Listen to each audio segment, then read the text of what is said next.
built can improve themselves. But some people are just natural artists, and they will always be better than those that aren't natural artists. And it's this X factor, everybody gets a prize environment where anyone can draw a comic or anyone can be an artist. No, because I can't be a footballer, like say, I can't sing like Marvin Gaye. Okay, I can hit people really well, but even then, I'm not the best on the planet at it. But you're not Bruce Lee. I mean? But I'm not Bruce Lee, and I never will be. Okay, so that's the end of it.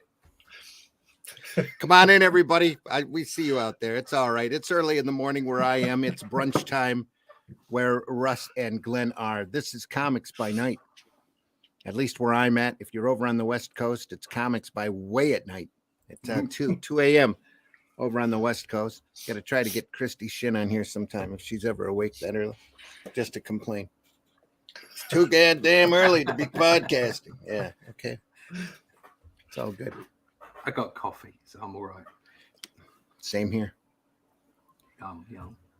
It's all right. We're going to run the opening, and then we're going to get to it. Yum, yum. I thought that was a jar of freeze-dried coffee, and you were just eating it. That's it. Yeah, I'm just chewing on this. Cut out the middleman and just eat this stuff. Exactly. Get the water. Who needs it? It's the only way to properly get an injection of caffeine this early in the morning. Here we go.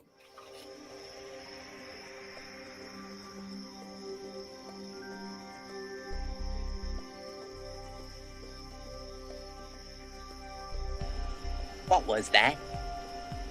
This is not a charade. We need total concentration. Now, once again, this time, with theory.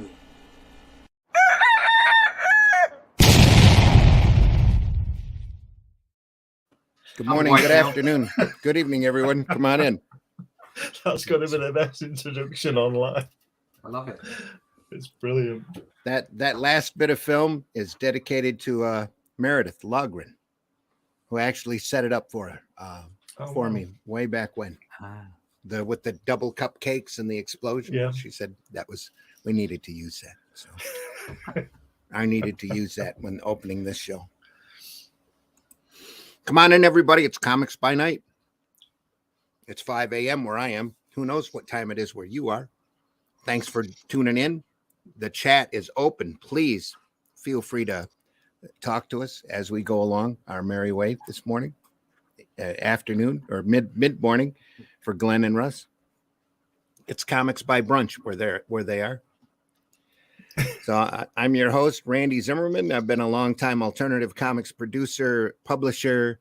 I've just been in this business for decades, and I've done a lot of things, freelance to a lot of places and a lot of companies, and learned a lot of stuff, and just love this art form. So that's why I'm here podcasting about it, because I love to talk about it. So we're glad you're here. We hope you'll stay. Hit that like button.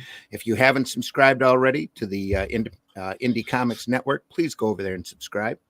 We've got a long list of shows and a lot more coming along the way. I do another show on Sunday mornings called the Sunday Funnies, where we talk about the comics that we love and the passion that we have for this business. And then on Wednesdays, to balance that out, I do the Zimcast, where we talk about the comics news and the mainstream mess and all of the stuff that not quite all the stuff that we hate about the business, but we approach it from a much more serious light, where here we're looking at the mechanics of the business. We want to talk about what it takes to do what we do. That's the objective of the show, and we're really glad you're here for it. Also joining me today is Mr. Glenn B. Fleming. Glenn, introduce yourself. Hi, everybody. I'm Glenn Fleming. I'm a writer, artist, and publisher. I've worked in graphics for 40 years and did a few comics along the way, lots of illustration, lots of layouts and designs. And now I write books. I've got 10 books published, but the one relevant to this show is this one, which is details my visits to the Kirby home twice in the late 80s and early 90s. So I wrote about it, lots of pictures in there with Jack. With that book, you also get a DVD of me talking with him in his studio for half an hour or 45 minutes or so. I publish Comics Unlimited magazine, which is 100-page quarterly. It's got interviews and, we talk about articles about the comics of the past and present. And I also I'm about to publish the second book of my character Hatch. That should be on Indiegogo probably at the end of the month. Sweet. I'm working on your article as we speak. Excellent. You're talking to people and trying to get quotes, that kind of thing. I could do with another one from a guy called Russ, but I've not asked him yet. Oh, okay. Also joining us today is Mr. Russ Leach. Russ, introduce yourself. Hello there. For a change on the panel, I'm the baby on the panel. Yeah, I'm going to say I'm the oldest. Yeah, I'm still old enough to tell you to get off my lawn, so that's okay. Never too young for that. No, never too young to say get off my lawn. Right, I not quite as long as Glenn. About 35 years I've been in production of all kinds of things, magazines, brochures, marketing, advertising, point of sale, all kinds of stuff, art direction, you name it, I've been in it. And it gave me actually a library in my head of all kinds of things that I could draw. I've always loved comics, had a brush with Marvel in the mid-90s, didn't come off, but long career in publishing, and now a short career in comics. Since 2010, I've been an illustrator and drawing comics, and got my first pro gig in 2015. So I've been very fortunate in that short time to draw a lot of stuff for Marvel. I did draw the Marvel Way book. I did a lot of Doctor Who, done some stuff for Cartoon Network, just finishing off a run for Doctor Who magazine, and just started a run for Batman magazine. Hero Time Presents Batman for Panini in the UK and Europe. So very fortunate to have a lot happen to me in a very short period of time as far as comics is concerned, although a lot of effort was put in for a lot of years before that. You can also find my own work. I've been published by Marcosia here, Indifference Engine, and Terminus at Fenton's Green. My own book, Only Death Can Save Us. You can still grab a copy of that in its original format, as the second book is up on Indiegogo at the moment. And the first book has been re-edited and will be published by New Haven, hopefully before Christmas. So that's me. You can find me at russleach.com, all things comic book. Sweet. Marv is in the house. Greetings, sinners. It would be nice to have your company while working. Cool, Marv. Hope you're doing well. Marv does a book called The Sin Killer that Arrow Comics helps to print over Very here nice. in the States, at least. So, but love to have Mike Jimmy on sometime too, but I think he's working. I think he's at convention this weekend, isn't he? Probably. I'm pretty sure you're right. I've got there's going to be a couple of weekends coming up here pretty fast, and I'm going to be gone for a couple. I know Mike Jimmy's been really busy this past couple of weeks. I think he wants to have a day off. I think from what I've heard, he's really going for it. Yeah. Well, he's been working on animating his life on Korra or Life with Korra, and on top of trying to sell a bunch of comics at shows and stuff. So, yeah, he's busy. So, and we wish him well. So, anyway, anybody else out there listening to us now who wants to join the conversation live, who can join the conversation live and still be awake, they're welcome to drop me a line over on Facebook. I will send you a link. So today we're going to talk about the books that we've gathered over our long, some incredibly long lives. Yeah. on how to do this business, on how to work in comics, and what it takes to be here. There's been all sorts of books written through the years, some of which are incredibly, incredibly good, and some of which are pure rubbish. And we're probably going to be talking mostly about the incredibly good ones, the ones that really influenced us, the ones that we actually bothered to keep in our libraries and haven't tried to sell. Though I do have a couple. I have a couple of books that I've kept in my libraries just for amusement, more than anything. So I don't know where to start with this. I guess with the classics, Russ? Yeah. How to Draw Comics the Marvel Way. That's the one. Yeah. I've got videos on my channel where I go through every chapter in this book, and it's still relevant. I mean, you can argue about the fact that the fact that the dynamics of Marvel in specifically have changed, and that this might be. This is not a general art book. It's definitely about comics, but it does teach a lot of things within it about how to draw stuff, not just for comics, how to appreciate volume and composition and shade and light and all that kind of stuff. This is invaluable, and you shouldn't just look at it as it says how to draw comics the Marvel way. Don't take it literally, because it does a whole bunch of other stuff, and it's just I wouldn't be without it. I could never be without it. If I lost it, I'd have to get another. I'd have to buy another one. I'd buy 5. You've got to have one of these if you're drawing comics. I've got one of those. Yeah. Yeah, we have a chain of bookstores, not bookstores, but a chain of end run stores here called 5 and Below that had the most recent printing of How to Draw Comics the Marvel Way available there for $5 in paperback. Yeah. You can also get it as, I think you can get it from like a central library for free as a PDF. Oh, right.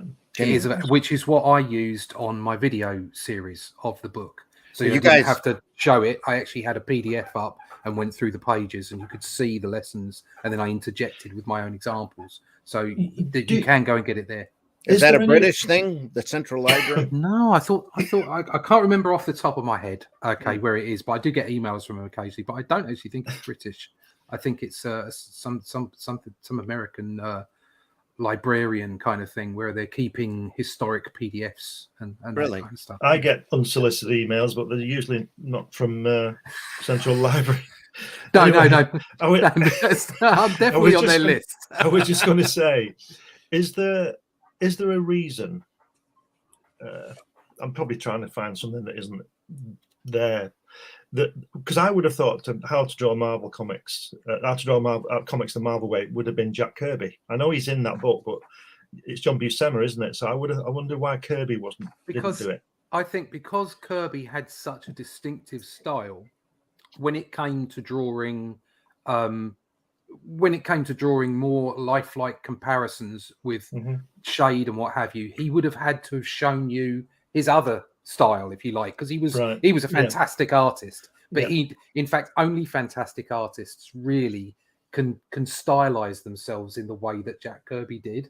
He knew what he was doing. He knew, just because he had these really bulky weird way of showing muscles, that was all style. It was all about the dynamics of the page and how it looked, and so I think for a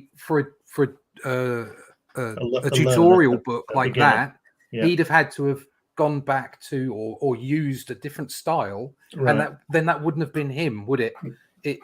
So for tutorials, you were better off with someone like the Michelangelo of comics. Yes. Well, we've said this before. We've said this before. I think that John Buscema is a better illustrator than Jack Kirby. Yes. Yeah. In terms of realism, like Neil Adams and people. Yeah. And I think his style and Neil Adams' style lend themselves to tutorial books, whereas Kirby's didn't. And like I'm saying, Kirby knew what he was doing. He could have done the tutorial book without a doubt, but then it wouldn't have been Kirby's style, and maybe it would have confused the reader as like, well, where's Kirby? What's this? What's going on? Well, there are some Kirby drawings in it, aren't there? There are. They're very referential to Kirby in it, and there are some Kirby drawings in it, and so it's really good to see them being used in the hyper stylistic way that Kirby was, and still being able to see things like composition, light and shade, and that kind of stuff. There might be another reason as well. Like I said, I'm not going too deeply into this, but I think, was that published in 1978? Yes, it was. Yeah, I think so. Because Kirby was doing 2001 and Devil Dinosaur and Eternals and all that. He might have just been, somewhere else. Might have been too busy to work on it. Mm. But also another factor that is part of this book, a great part of this book, is they go through the different stages of drawing. Muted. I hit the mute button instead of the share camera button. Sorry, need more coffee. It goes through the actual breakdowns on how to do on figure drawing and that kind of thing. And by this point, Kirby was working so instinctively that he probably didn't need those steps. Yeah. At this point, it's like you want to see how to draw a hand. Boom, boom, boom, boom, boom, boom, boom. Here's the hand. I don't think John Buscema did either. I think it was just. I think somebody like Kirby or somebody like Adams or Buscema were just a better fit for that kind of book. Oh yeah, that's what he just. You're right. They're sort of less stylized, even though they have their own style. Even exactly as I was saying, even though Kirby could draw brilliantly, it's just it just wasn't. It didn't work. So. Great example of Kirby perspective, and how that broke down. Yeah, fabulous, isn't it? Fantastic city scenes. Yeah, but the thing with this book again, there's a couple of parts in here, like when John goes through and draws Thor in the different stages. Yeah. I'm kind of wondering if he actually drew that sketchy. I know the camera probably has a hard time picking that up. I don't know if and there's a little bit of a veiled truth in this for myself. Sometimes in order to show in a tutorial way to make it easier to understand, you kind of have to retrofit your own drawings. Because much like they talk about in there, that there's the section on anatomy where it talks about using like stick people to get it going, and then using voluminous 3-dimensional objects, cylinders and whatever. There you go. So it starts with that, and then he goes on to using 3D, and then eventually it also says, and then you might take, once you get used to it, you'll use a sketchy sort of way of doing it. Okay. Well, by the time you start doing so many pictures, so you've drawn anatomy so many times, then you stop doing. You instinctively start to stop doing the stick figure version. And also the 3D version, because you've kind of, it's like becomes muscle memory. It's like shorthand, isn't it? You so you're trim not it down. So you're not cheating by backwardly sort of retrofitting your drawing. No. It's just that you don't do it like that anymore. Yeah. So it's very possible that you did the drawing and then right, how would I show this in the tutorial in the way that I used to work things out? And I know, like I say, there's a little bit of a veiled admission here. I did a little bit of that myself. Okay, in Draw the Marvel Way magazine, because even though I haven't been on the journey that those guys have been, I don't have the experience they have. I'd still drawn enough that I was starting to draw instinctively rather than lean on those. Well, you learn where to put the line, don't you? Yeah, definitely. You learn, and that's why Kirby was so fast, because I would imagine that just about every first line he did was perfect. Was the perfect line, and he didn't need to. And he also knew instinctively that he, I would doubt. I'd love to have seen him. I wasn't there, but I doubt he sort of put somebody's arm up like that, then decided to put it in a different place. No, straight down. I think that's what you suffer from, is when drawing anatomy for comics, is that how, what position do you put the character in? I know that sounds like, well, that's an obvious one, isn't it? And it isn't. It isn't always obvious, because you're playing with composition at the same time as you're playing with the storytelling and the position of the anatomy. So you might draw a perfectly good piece of anatomy and then think that doesn't sit right. It's something else they talk about in Draw the Marvel Way. It's like the crossing of the lines, the seeing the way the accents within the panel works, and you think, no, that arm needs to move that way. And the talent, the genius that Kirby was that he never had to do that. Seemingly, he just had it all in his head, and it fell out onto the page. He had it arranged in his head before he put it on the page. Yeah. I'm gonna ask you two to be honest now, because I'll be honest. Have you ever drawn a panel or a page where that character should really be over there, but you've drawn the rest of it, so you don't bother Oh, of course. Yeah. Think, I'm not going to do it all again. We're all human. We're all like, oh no, what am I doing there? No, kick yourself because you didn't get it like, right, you know. And and I'm very much a proponent of getting it right so that your letterer it makes an easier job for your letterer, putting the right people in the right positions, as well as telling the story. It's really important, and you should think about it as an artist, following the script and thinking about where the lettering is going. But sometimes you draw something and you think, no, they're gonna have to work this out. Sorry, I've got enough time. They're gonna have to sort that one out.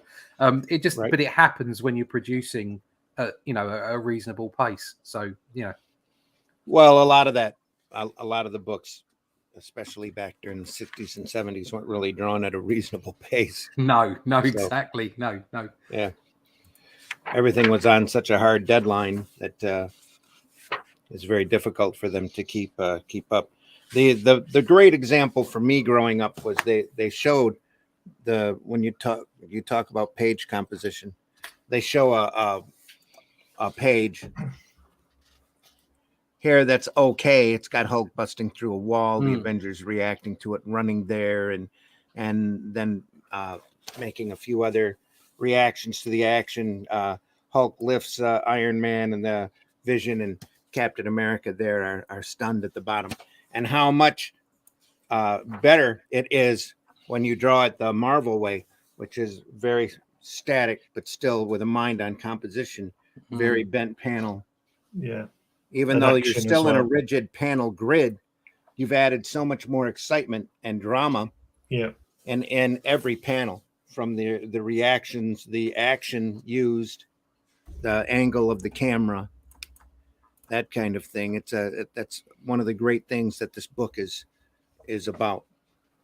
That's the Marvel way. It's also like animation in a way, isn't it? Because you're doing key frames, aren't you, effectively? Yes.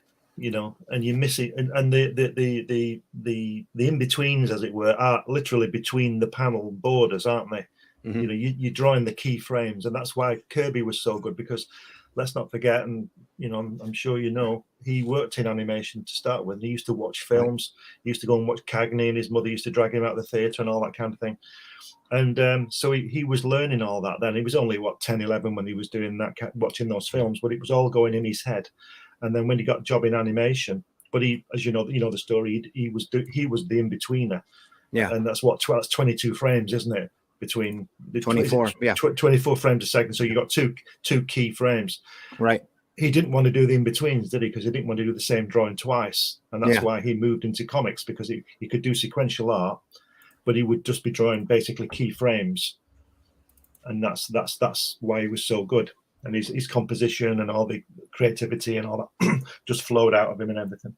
He had a natural talent for it, like you were saying earlier, probably off camera. But over the decades, though, because he was in the market for a good 20 years before the Marvel, before going to work, before Marvel became Marvel, and he went out and drew every kind of comic that you can imagine. And in fact, him and Simon created romance comics. They did a lot of science fiction work. They did anything, cowboys, all sorts of stuff. Yeah. In order to keep food on the table, doing what he wanted to do. Now you've got that. There you go. Oh, that's the electronic file. There's the PDF. Yeah. So what's great about this book, I'd say we can do this without holding it up. So we'll quickly flick through it, but it starts off with a wonderful section about tools of the trade, which is obviously very different now. Pretty much like stone knives. Yeah. And it talks about brushes and ink pens and pins, push pins. That's what an ink bottle. That's what an ink bottle looks like, kids. Yeah. A glass jar. A sturdy glass jar you can throw across the room. You can have your ex-wife toss across the room and actually break a window with. Yes. It's like this. There you go. That's plastic. That'll just bounce off a window. There you go. Yeah, I know. I mean, it's not This is not the. There you go. Look, it's not the great thing for throwing, but it is still a bottle of ink. Nothing like having an ink bottle coming at your head. Yeah. I've had a can of beans and an apple, and the apple was surprisingly hurtful, actually. So, but more of everything. Those, everything can be lethal if it's thrown correctly. If it's thrown hard enough. I could tell you a story about that, but that's up for off air. We know a song about that. Children. That'll just get us off on crazy Sunday funnies tangents. Here's a T-square. T-square. Hey, kids, look. Illustration paper drawing board. I used to have a drawing board. Guess why they called it a T-square, kids? Yeah. It was in the shape of a T. I never used that one, but it's there. I had a big T-square because back in the days, part of what I did, which I mentioned at the top of the show, was that I was in production and publishing for all kinds of things. And back in the day, before you had computers to do your layouts and what have you, you used to have to draw everything. Yeah. As a designer, okay, you tended to do a lot of tracing. You didn't do a lot of drawing, real drawing. Because design wasn't about drawing, it was about composition and actually more often it was about problem solving.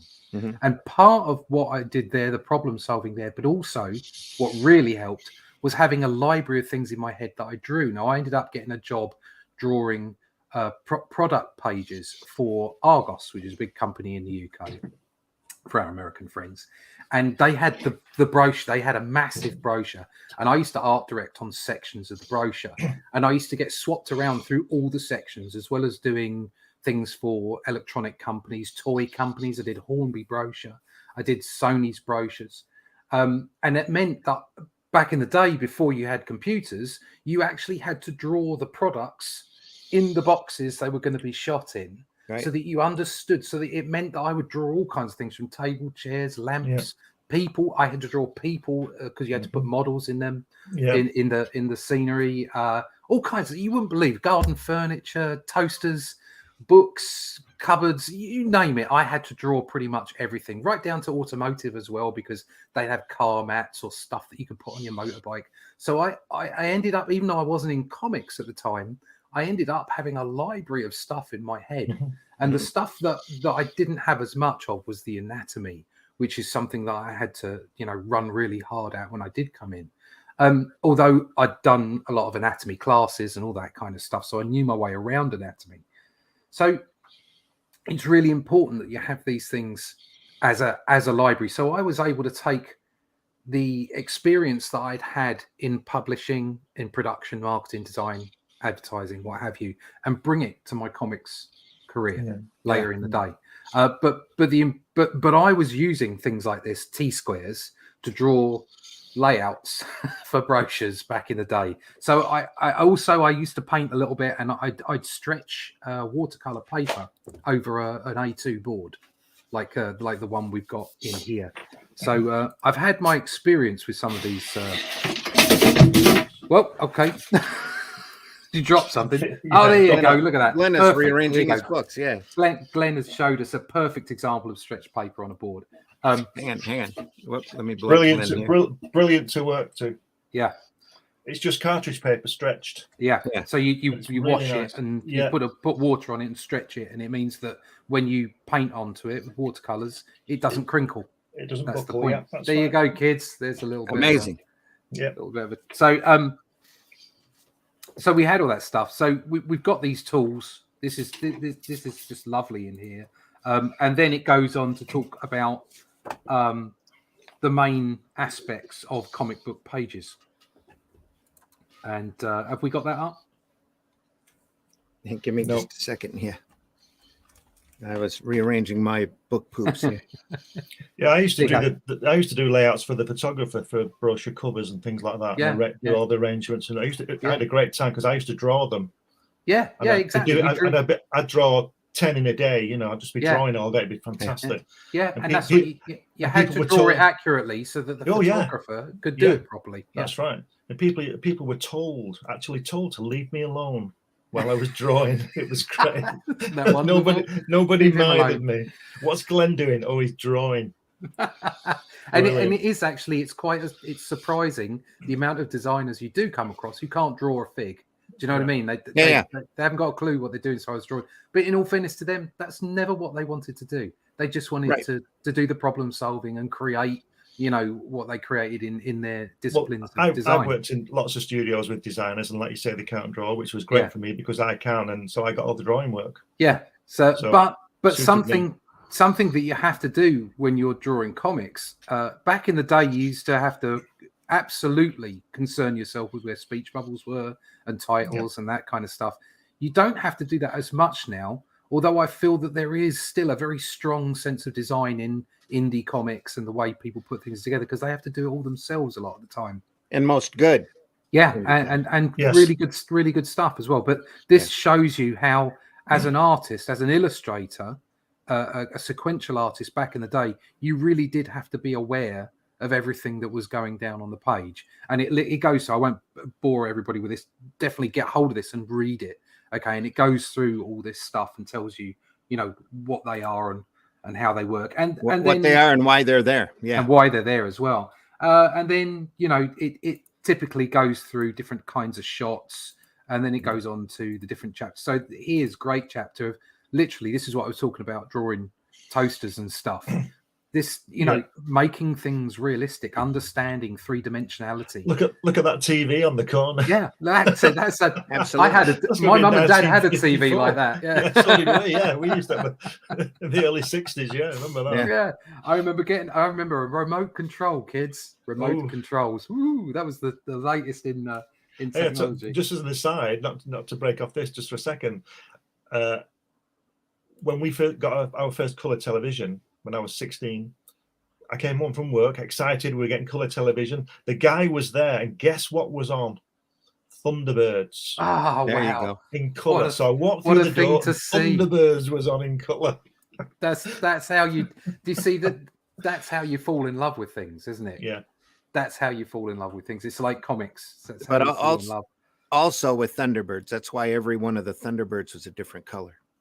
Yeah, You had the big red 3 that went out into space. You had the blue one that shot up. You had the big green too, because the color just popped on that show. I wonder if there was if you had any concept whatsoever, because we always talk about the first time that toys were really sold properly through IP was Star Wars, and there was a little bit of it with Planet of the Apes prior to that.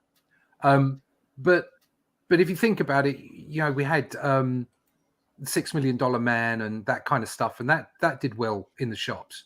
And you have to wonder if Jerry Anderson had any inkling whatsoever about the potential. Yes, he did. Toys because that would also have been good to sequential, absolutely, to make them different colors because they're identifiable. In 1964, when I was about 8, I had a plastic Stingray that went in the bath.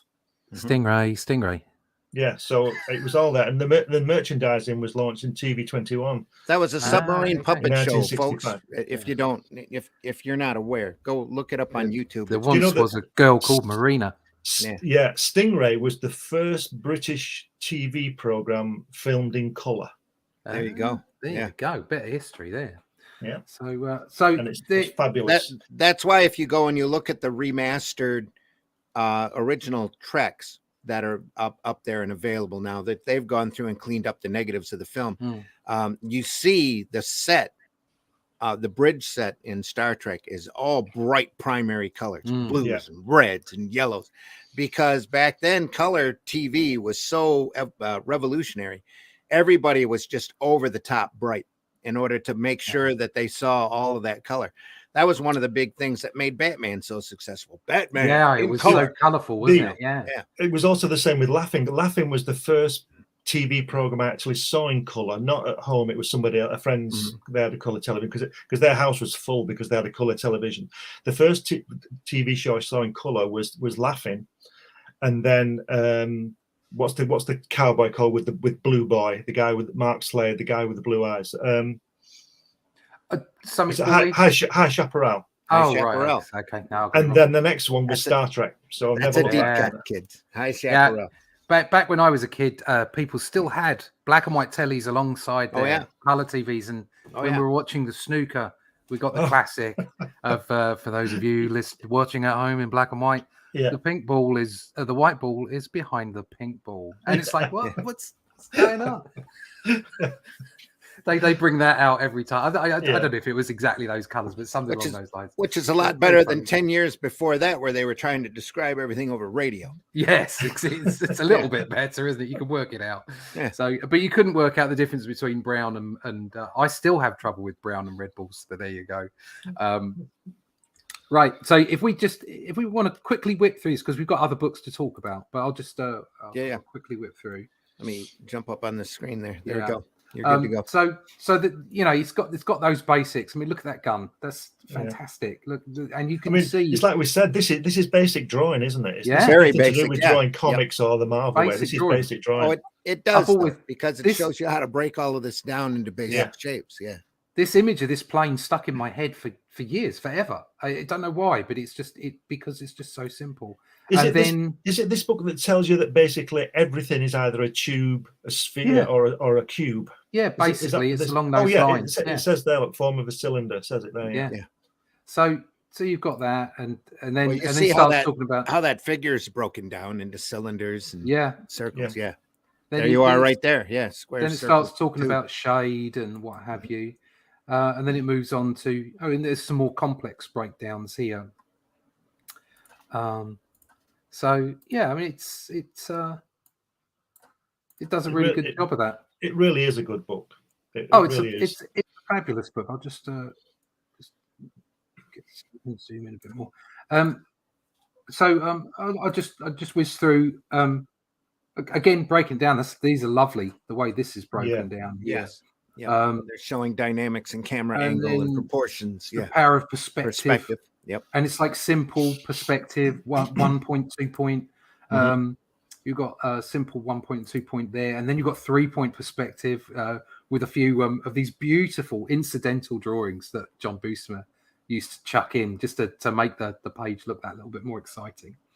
And again, you're not even looking at the figure drawing there, just how brilliant it was. I actually really enjoyed the odd John Buscema Spider-Man. I just really liked the way he drew. And there you go. There's more isometric, and then he's talking about ovals. So there's some real basics in here, and then he gets onto the figure. And there's some. I know cartoonist kayfabe thought this was a bit wonky, and they're right to a degree. It is a little bit weird, but why did they think it was wonky? Just the way that Reed Richards' bum isn't quite right there. I think it's because he doesn't actually put on a bulge, as it were, in the man section on the side of and that's why it looks a bit weird. I don't actually think it's incorrect. Far be it from me to suggest that. Well, he does have quite incorrect. Even Sue has quite a thin. Yeah, they are. They're pert, tiny bottoms, without doubt. But it's long before the image age of the circle template era. Yeah. But they look real, and this is perfect. This is a perfect example of the difference between Marvel being a hero example, and an ordinary person. Yep. And the slight width on the legs, the stance, as well as the extra muscle bulk.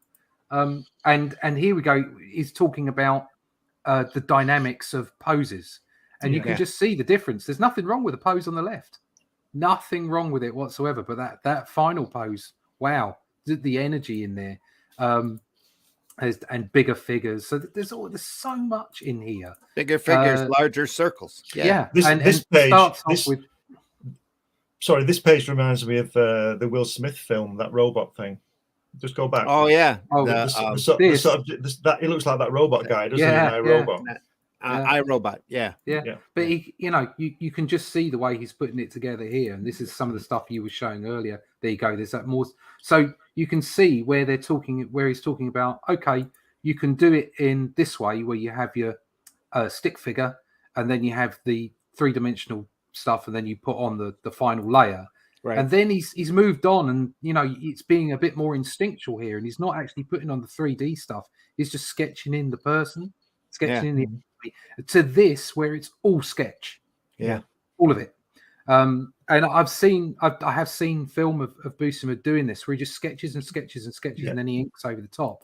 And that's a skill I haven't got myself into yet. I'd love to be confident enough with my inking to just sketch and then ink over the top. At the moment, I do pretty much like we were discussing last week.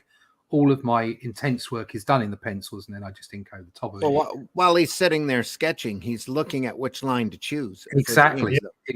Fabulous stuff. So again, there's nothing wrong with that. People can pencil really detailed and then just ink over the top. It's all about time and where in the process you put your decisions, basically. Yeah. But I just really like the idea of this. Well, when you see Steve Ditko's pencil work, it's every line. There's only one line. You know, you can see it, and then he goes in with his brush and he puts all the detail in, which is what you're saying. Yeah, just amazing stuff. He gets everything right, and then he just goes in with the eyes and all the muscles and stuff.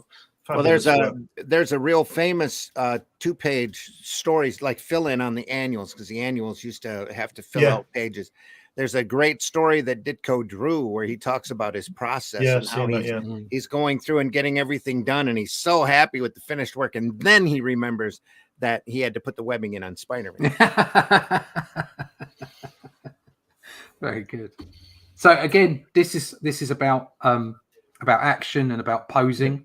And this is like the animation, isn't it? Because the best and the best are the key frames. Yeah. So this is where the strobe light went off. So the idea is that sequential art is like watching a film with a strobe light. Yeah.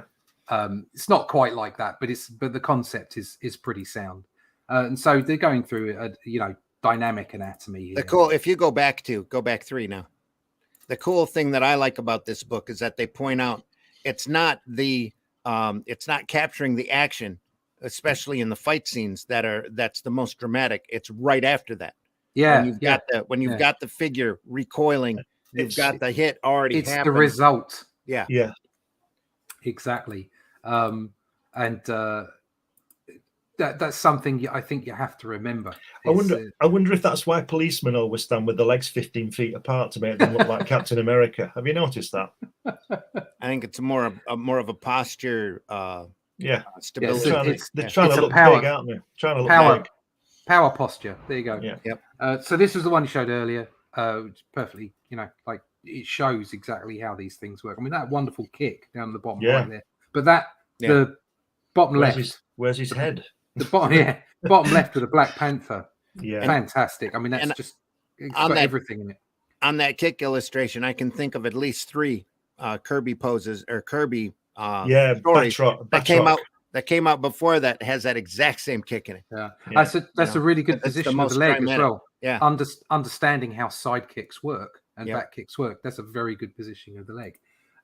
So it's close. And this is beautiful. I mean, look at that work on Nick Fury there. Mm-hmm. And this is ripped out of Captain Britain in the second volume, where Buscema took over, and there was a story with Captain America and Shield and the Red Skull, and it was just fantastic stuff. He drew Captain Britain. Yeah.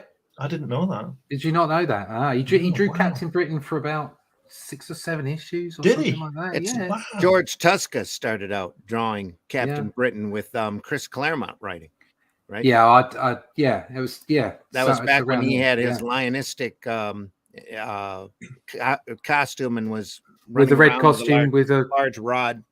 Yeah. Back when it was proper Captain Britain. I love Alan Davis, and I like what Larry Lieber used to draw it as well, didn't the whole Excalibur stuff is great, but it's not for me. I just love the original. Got a lot of appreciation for that Captain Britain. It's very costume, just looks great. It's classic stuff. Yes, it really is. See this page you got now. Yeah, I'd be happy just drawing the tubes and the cylinders and the. In that one line that he's got there, because I could ink that.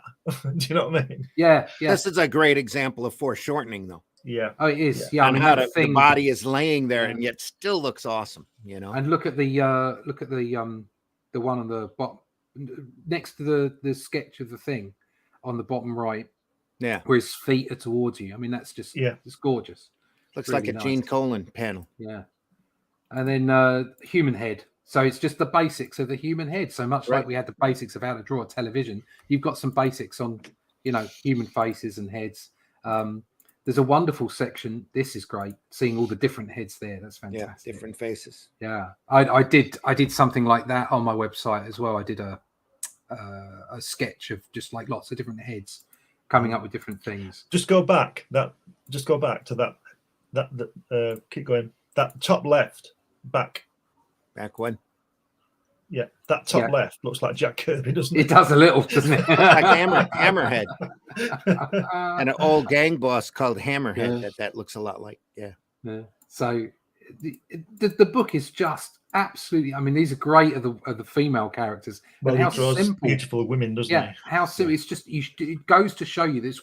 It's the structure underneath that's of most importance, which is why when you look at some comic books and you think that's very simple, but it's brilliant. It's because they understand the structure. The style is not what's really important. That's you get the whiz bang out the style, but you get the absorption within the art from the structure underneath. So and the way you just made people look a little bit older there with just a little bit more around the jowl. And there's just basic eyes, inking of it. Chapter 9, composition, all important. So this is what we were saying earlier about, if you have somebody in a particular position, the anatomy is perfectly fine, but it's just not working for the composition of the panel. So you might have to move it. But if you go back to that Magneto one, that one, look at that hand that Kirby's drawn there. Nobody has a thumb like that, do they? No. But it worked. It works. It works. And you know who it is. Yeah. So so it's more. It's just like light and shade composition. And this is the famous. This is what you see a lot of. Such great examples. I mean, look at that. The image on the left there of Jameson. Most people would die to be able to draw that. Yeah. Okay. Most artists, I should say, would die to be able to. And yet, look at what he did to it. And and then it's more obvious with the Doctor Doom, but that Jameson picture, that's just so clever.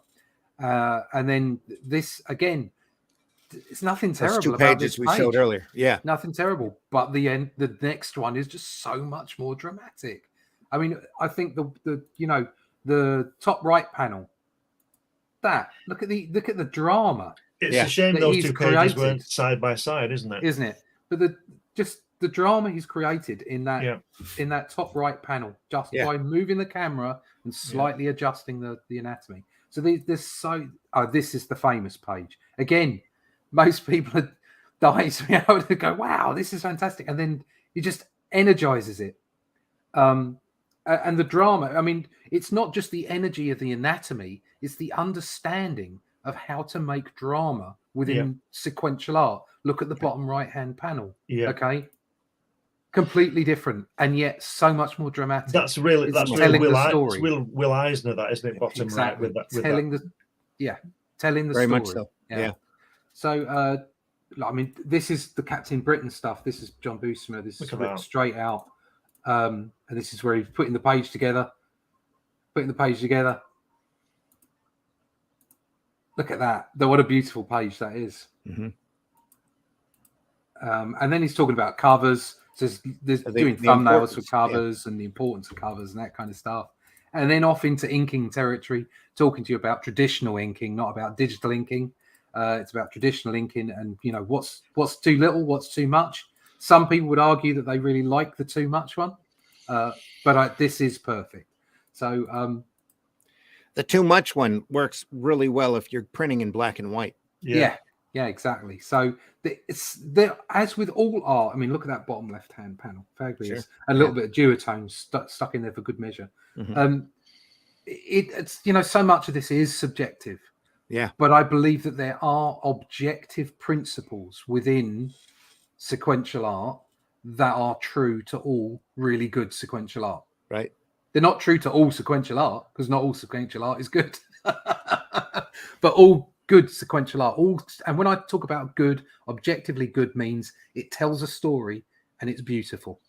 It moves the story forward and at the same time draws you in and makes you appreciate the art without even realizing you're appreciating it. It's just so damn good. So it doesn't have to be a realistic style or a non-realistic style. It just has to drag you in, pull you in, and make you appreciate it without knowing you're doing it. And there are objective principles under that are the same for Buscema, Manola, Adams, whoever. Okay, that work with sequential art, and this book tells you a whole bunch of those things. If you look at that panel there with Reed and Sue with the baby, and if you squint, you get those black lines on the panel. Yeah. And all the black lines lead to Sue, don't they? Look at even Reed's collar and his waistband. Yeah. They and the shine on the craft. They all point to Sue. How much of it is natural? Like the artist just naturally knows. Well, it gets to a point where you're instinctive on it. Yeah. So it does take a trained eye to do it, though. It's not all about analysis. Some of it is guttural, without a doubt. Some people, there's plenty of modern artists as well that you can look at and go, wow, they're just there. Do you know what I mean? They don't need to think about this stuff. It happens. But all of these things are really relevant and very much help. So there you go. That's quick tour. Everybody should have a copy of that book, no matter how old they are, or if they're in this business, if they're drawing in this business, if they want to remotely want to do any type of heroic sequential art or good sequential art in general. They need that book. Yeah. Another book you need is one that's probably really buried in my stack here. The Old Comics and Sequential Art by Will Eisner. See, I don't have that one. I'm going to have to get it. You need I've definitely seen, and actually I have images of pages in my reference material. An absolute joy of a breakdown by a real master of the craft. I think I got more out of this one than I did the Marvel Way.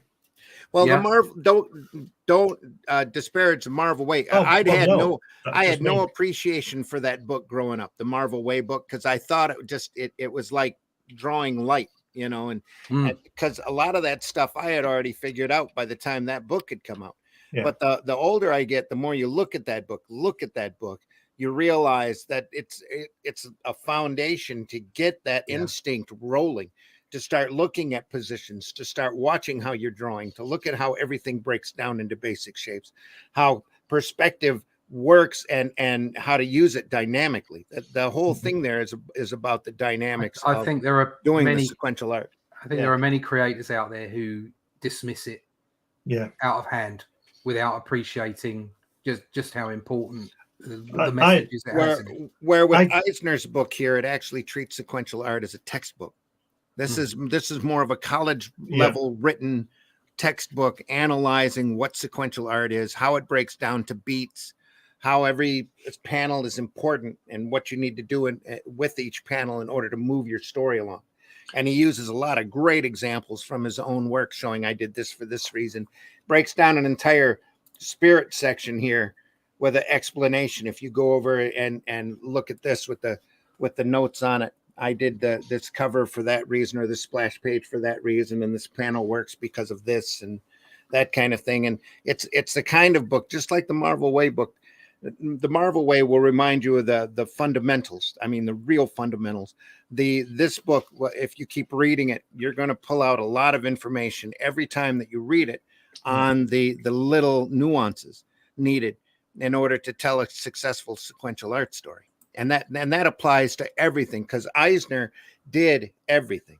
I mean, he created a lot of the superheroes that DC still making money off of today: Blackhawks, Ray, Black Condor, Uncle Sam, all of that stuff, and brought them into comics. Not just that, but he did that spirit strip for so many years, and a lot of times he was working primarily on his own, doing the spirit sections and telling a 7-page. Telling a full story in 7 pages. And it's just amazing to sit there and analyze those spirit stories and how he breaks down not just the story structure, composition, everything on a lot of those stories just works incredibly well. And that's why his work is such classic. It's almost a classroom with every spirit story to go in and dissect and look at, and as an artist, a sequential artist, to go through and take a hard look at. I got to perspective the sort of the wrong way around, as it were. I've always drawn things into perspective, and it was only later in my 20s when I bought a book about perspective to tell me to show me the theory as to why these things were happening. Do you understand what I mean? I didn't get a book on perspective and learn it. I could always do it. It's one of the things I could always do. But then I sort of proved it to myself by getting a perspective, a book about perspective. So art eye of observation. Yeah. I mean, I was doing the same thing. Yeah. And then learnt the theory, as it were, in art class when I was the mechanics when I was about 12, 13. And then actually I had some very interesting stuff. I did technical drawing as well. I don't think that even exists anymore. So you'd literally have to render machine parts and what have you in isometric, which all that really, kind of stuff. really blows you away, doesn't it? Yeah, Because it messes your head up. So, but then you'd also have to do what they do is they ask you to do things in perspective, and then you actually had a section where you did perspective freehand. So you didn't have any ruler. That was a part of the course. Was you did freehand perspective. So that you could understand. You didn't need a ruler, you didn't need any tools. You looked at what you were doing and you put it down on the paper and you understood where the vanishing points were and how they worked. And I still do that today. I still sketch before I use any tools. And I think sometimes it was very much like that in design, where Photoshop turned up in the late 80s, early 90s. And I ended up... we ended up doing everything on computers in the end, as you would expect. We had a bank of Apple Macs, but prior to that, everything was drawn, and even down to designs. Once the computers turned up, you tend to see a lot of naive designers go straight to the computer, and you tend to see the older designers sit there and sketch first, and then they had an idea of what they were doing. They didn't get lost in the tool set. And it's like that for sequential art as well. You can so easily get lost in the tool set. A place I worked, I drew some perspective drawings of the building from the architect flat plan. So let me just have a look, see where I can find it. You just talk amongst yourselves. Talk amongst ourselves. The great thing about Eisner also is that he's got a number of other books out. That who is this that did this? W.W. Norton Company. If you go up on Amazon and look for Will Eisner, he's got the comics and sequential art, which you absolutely should have. He's got expressive anatomy for comics and narrative principles and practices from the legendary cartoonist as well, which is also a great book that I like. He's got another another 2 or 3 at least books where he takes specific topics and breaks them down as well. And I'm pretty sure all of those are still in print over at Amazon, and they're all valuable material.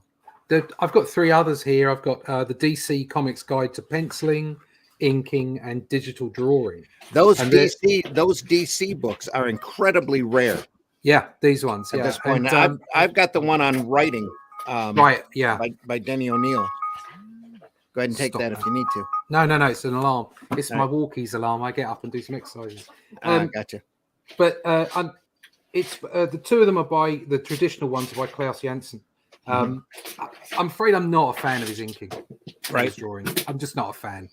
So some of the things he's talking about in here, I don't appreciate. But there are great examples, and he talks about them in here at length with great knowledge. And it's really sad that they haven't kept those books in print. Because all of those DC books are out of print right now. For those people out there that are drawing just digitally, there's a great digital drawing one as well. So if you can pick it up, that would be great. They're not bad at all. They're pretty good. If you find them, you should pick them up. I don't even know if Amazon offers them anymore. I know the Denny O'Neil one is really rare. It's very hard to find. And then of course, Dennis O'Neil did one on writing. That's incredible. Then, of course, you've got the Stan Lee's How to Draw Comics. By a guy who never drew comics. By a guy who never drew comics. And there's some nods to How to Draw Comics the Marvel way. But there's an awful lot of very high finished drawings in here and pictures of printed material. Is it a good learning tool, though? No, I don't think it is. I'm afraid I can't recommend this as a learning tool. I can recommend it as a reference tool. I can recommend it as a good book to have, but it hasn't got a patch on the original How to Draw Comics. Just to remind you of some of the basics. Kind of thing. I mean, and it's got some nice pictures in it. It's got some nice pencils in it that you might not have seen. Although it has to be said, you can go out on the internet these days and find so much work out there that you can, you can download and ink yourself or use as reference guides to see how you can improve yourself. Almost makes it too easy. Yeah, in some ways. And then, of course, you've got all the Hogarth stuff. I'm not going to get those out. I got them. But they're definitely worth. They're all here. I just can't be bothered to pick them out. Look at this, kids. It's missing its dust jacket. It's ragtag. It's torn up. I draw cartoons. And Hogarth is such a great artist, and he breaks things down so dynamically. You want to learn comic dynamics? Look at that. Hogarth was the one. Yeah, look at that. That's America's ass right there. That's a butt. That's a Hogarth ass right there. That's like Captain America's butt. Here's a female. Yeah. Breaking it down into muscles, breaking it down into dynamics. Yeah. I've got 4 here. I've got dynamic hands, which is a great one. Here's a great chapter on hands. This is all in dynamic figure drawing. Yeah. He does an overview of the body. Oh, right. He breaks down dynamic hands. Yeah. I know. I've actually got dynamic anatomy, which is quite a thick book. That's the one that drawing dynamic hands. It's dynamic figure drawing here. And dynamic wrinkles and drapery, which is very interesting. Actually, and this sounds is very boring. But look at this layout. This is how old these books are. This looks so 60s. Yeah. And then they're so important. And Hogarth, if you don't know who Bern Hogarth is, he drew Tarzan, the Tarzan comic strip for many, many years. If you don't know who he is, you should. You should. I picked up a great book on holiday on This Is a Good Everything. Yeah. Nice. I mean, it's got some fantastic stuff in, it's basically anatomy, Oh yeah. What is that book? Drawing anatomy for artists. Yeah. Drawing anatomy for artists. Who did that? It's a guy called John Raines. Okay.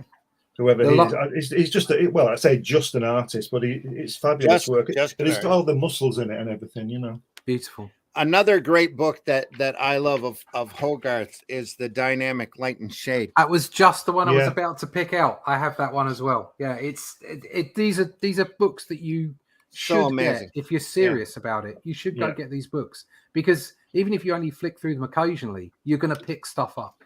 Yeah, look at that. And believe me, all of these books you should look through occasionally.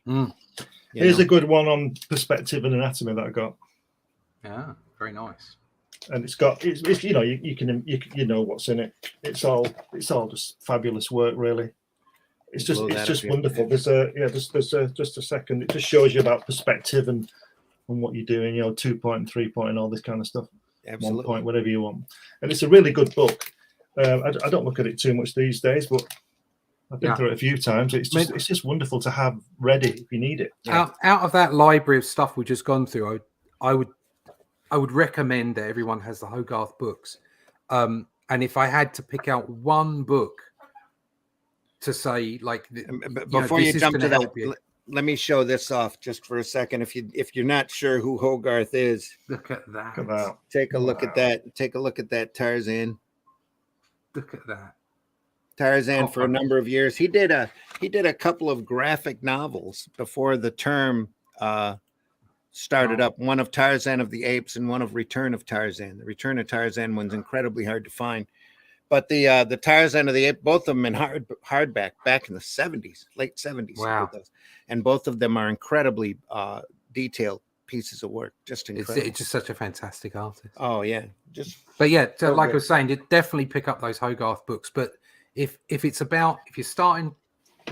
you're novice and you want to understand how to draw comics the Marvel way is king for me. Seasoned artists should always have it on their shelves, and novice artists should take a deep dive, because it teaches you things that it isn't obvious that it's trying to teach you, and that's where I think some people maybe miss the point. That's the whole key. Just have it. Have that book. Especially when you're young and you think you know it all and you're going to go in and draw the way that you want to draw, that kind of thing. This really points out a lot of reasons why You don't want to do that from this straight on. You want to turn that angle. You want to bend that camera. You want to stretch that anatomy or foreshorten that anatomy. Yeah. Yeah, you got to learn or understand why it works. Yes. Yeah. Or pick up any of the Essentials Fantastic Four books from 1 through to 9. Yeah. Okay. If you can pick up any of those old books, you will see masters. You will see masters in, or go back and look at Denny O'Neil, Neil Adams' run on Batman, and again you will see foreshortening, extension, anatomy produced in just such an amazing way. I really put John Buscema and Neil Adams on a level together as far as anatomy is concerned. They stretched and molded, put drama, gravity, everything, weight, everything into their anatomy, and told fantastic stories. So either of those runs, Fantastic Four Essentials, Avengers Essentials, early ones, or like I say, get any of those of the run of Batman with Neil Adams on, and you will be able to learn from those books. That's why I like doing podcasting like this and Sunday Funnies, where we can talk about these people that nobody wants to talk about anymore or doesn't talk about often enough, that you need to go back. You need to go and take a look at that. If you're in this business, you need to have an appreciation for the history of this business and some of these masters that have gone through here and already figured out everything that you need to know about comics. There's nothing. We can show you all of the how-to books that we want, and the how-to Marvel way. The Hogarth books are great and essential. The Eisner book essential in a lot of ways, but you're not going to learn it until you go through and decipher it for yourself. The best way to do that is to go through and dig up these classic comics, reprints, if you have to, reading copies at shows, and just go through them and figure out why they're as big as they were. There's a reason why Captain Marvel, Shazam Captain Marvel back in the 50s sold millions of copies. There's a reason why those EC books are still so valuable today and so rare to see at shows. There's a reason for all of this stuff to have made the money that it's made, and you can definitely go through and learn so much by deciphering that and applying it to more modern sensibilities. And it's something right now, especially, and we constantly harp on it, that is so missing out of today's comics, especially American comics, especially American superhero comics, is that a lot of these artists just don't go back. They think they know it all. They've got to do this. They already think that they know what works. Even Rob Liefeld's complained about this on Facebook. You've got to go back and understand your history. You've got to go back and understand basic dynamics. You've got to go back and look at Kirby, especially in those 60s and those Fantastic Fours. You got to look at Ditko drawing the wispy Peter Parker and understand why that worked. That's the big key here. Yeah, I read a rare interview with Ditko from the 60s, and he was explaining. Somebody asked him how he could draw such good folds in clothes. And he said it was all to do with the weight and gravity, because everything, the way clothes sit on everything's been pulled down. He said, but you'll know you can draw that, and you'll know when you understand that, when you can draw a man who's been pulled out of the canal, is alive with a suit on and he's wet. Because the water, the heaviness of it. And I thought, wow, what an observation! What an observation to have. Yeah. But if you look at something else, I mean, I just spoke about Adams and Buscema there for anatomy, but also for expression. And Eisner is a master at it.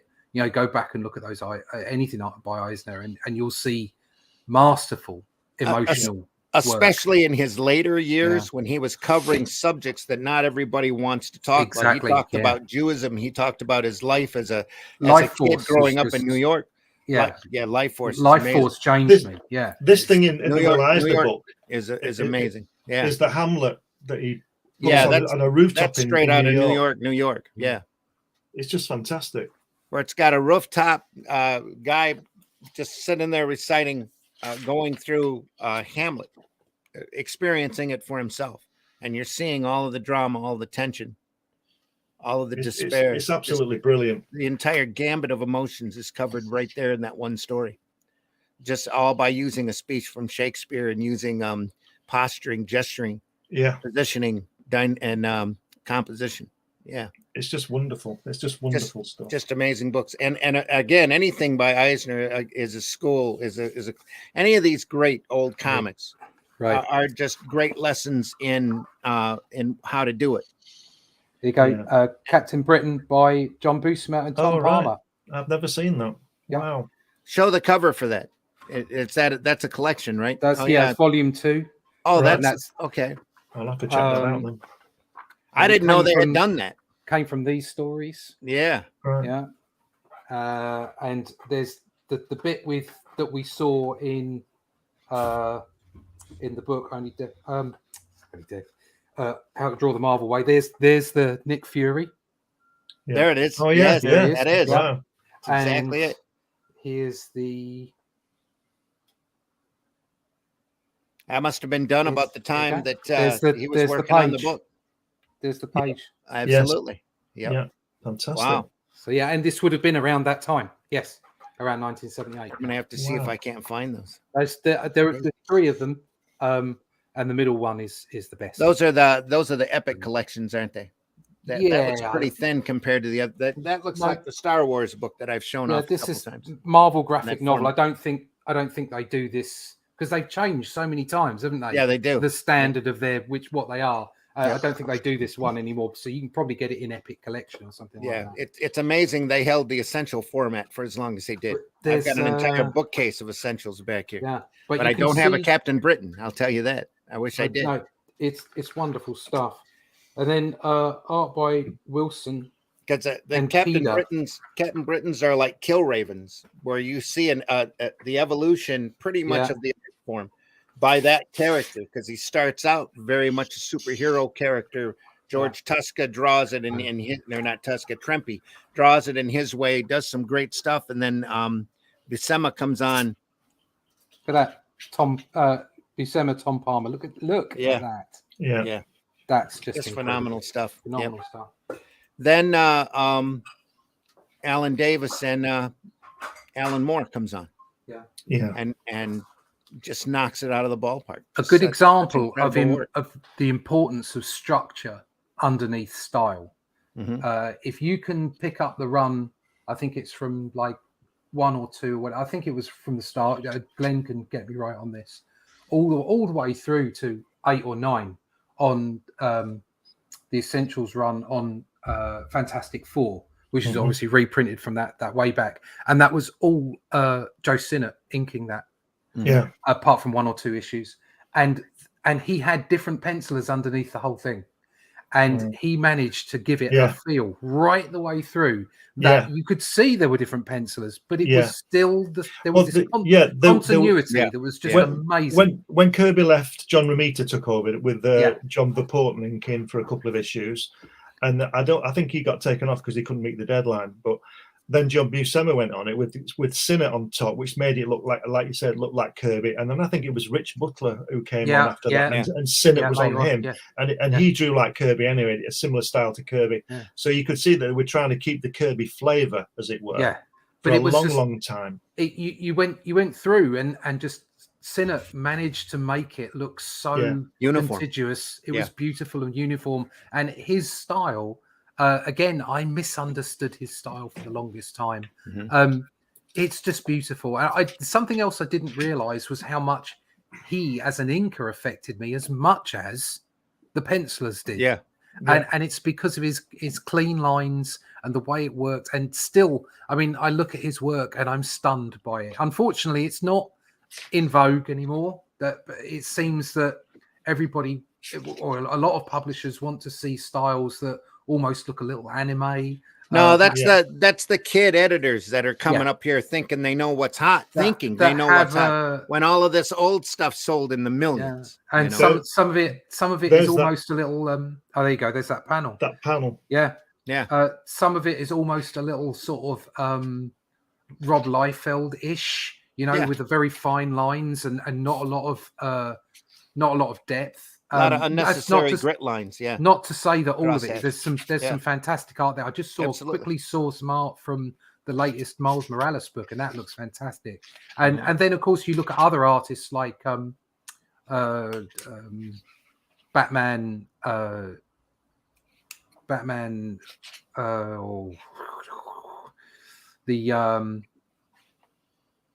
The one that I can't remember that. There have been so many great Batman artists. Just recently, a couple of years ago, he's got his own Batman universe. The Batman Beyond, Batman That Laughs, or whatever it is, and the White Knight. That's it. That's what I was trying to think of. The White Knight universe, and the art that's produced there is fabulous. It's just so different, but it's got so much depth to it. It's still got those fine lines that are very popular at the moment, but it's got depth to it as well. And those are the artists that I think are standing out at the moment, the ones that have depth. There's an awful lot of artists out there that are drawing literally just outlines and letting the colorists do the heavy lifting. Yeah. And although that looks quite nice, it's almost like it's a little bit sort of animation in its style. I'm not keen. Before computers, you had to have almost a heavy hand in inking in order for the color to be trapped correctly. Because every once in a while, because it was printed in 4-color, one of those plates might have slipped, and things don't look exactly right. But nowadays, everything is so exact that there's no excuse. Yeah. On those Fantastic Fours we were talking about, we had John Romita and John Purporten for, I think it was for 3 issues. Then we've got John Romita and Joe Sinnott for an issue. And then right after that, we've got John Buscema and Joe Sinnott. Look at that. Looks the same, yeah. And then just later, then that's that issue. And then we... What numbers are we talking here, in the 70s, 80s? 106. 106, in the hundreds, yeah. Yeah. And then we've got one, and Kirby comes back in 108 with those missing pages that we know about. Just a second. And then after that, in 109, we're back to Buscema and Sinnott again. And then it just goes on from there. Yeah, it's just John Buscema, Joe Sinnott on from there. I don't know when Rich Butler comes in, but he comes in later on. So there's a definite attempt at continuity there with Joe Sinnott coming back. Oh, they kept him on that title for a long, long time. Yeah. I wonder how many books he did. That'd be interesting to know. I don't know. He probably did more than anybody. I would think so. Somebody's probably got a record out there. Yeah, he was just amazing. And then because he's been on everything, hasn't he? Yeah. He's been on like Thor, on the Avengers, on the X-Men. He's done everything. Well, I wish he was doing Thor back during the Kirby days, because that would have been a whole completely different look. I look at that stuff on Essentials now and just cry at the Vince Colletta inking. It's just so but when he does the I covers and does the main part, because he had a studio, didn't he, working on them? Colletta? Yeah. And when you can see when he concentrates, like that fantastic cover where he's fighting Hercules when there's no lettering on the cover. If all the interiors would have been inked as well as that, they would have been superb. Oh yeah. Yep. So it just as we were talking about coloring, and this is a page from my first Batman story. And even though I'm looking at a more traditional style with the inking, I'm not looking at an outline style. The colorist, who is Brazilian, Brilliant Sid, a fantastic colorist, you can see the brushwork that they've put in. Yeah. Here and here. It's not just flat. Yeah. But so they've not relied on the inking. They've added to it. Right. So instead of having this sort of simple, almost anime outline style, and then the colorist doing all the heavy lifting, it's a mesh. You've got more light and dark in the inking, and then you've got the colorist adding to it by highlighting it and putting brushwork into it. And the end result, I thought, was fantastic. It reminded me of the animated series for a start, which is kind of somewhere where we were looking at going with the whole art style. But just an example of where colors and inking can work really, really well together instead of leaning on one or the other. Well, speaking of that, I ran across a great Walter Foster book, and Walter Foster does a bunch of these tabloid size how to do art books that you find in the craft stores and art supply stores. And Walter Foster did how to draw Batman and DC Comics superheroes in the animated style. Wow, look at that. What a great book. As soon as I saw this, I had to have it. And it's a pity that Bruce Timm didn't do it. It's a lot thicker than, yeah, it is. It genuinely is. But he goes through and breaks down these characters off of the animated shows and shows you what works and what style works where. And look at that one there with the cloak in the middle, where you've got the full one with the full cloak over his shoulders. Right there. Look at that. Yeah, look at that. With a huge coat classic from Tim's animated series. Yeah. But not just that, but it goes into all of the oddball characters too. Martian Manhunter, Solomon Kane. They're really nicely put together. And look, once again, it's a simple style. Yeah. But there's so much understanding there in the structure underneath. Look at that. So it's still using those same breakdown, exact same techniques for something that's much simpler on the face of it. Yep. Yeah, I think a lot of people, you've got to learn. You've got to know when to stop. You know, when you're rendering it, you've got to learn know when to stop. And that's like less is more. It's one of those things, isn't it? You don't need the shading and the cross hatching. Looks very nice on a Brian Bolland drawing, but he's a master.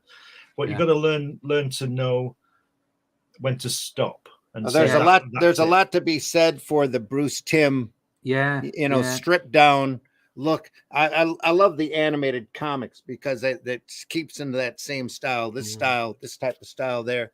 It's such a great change.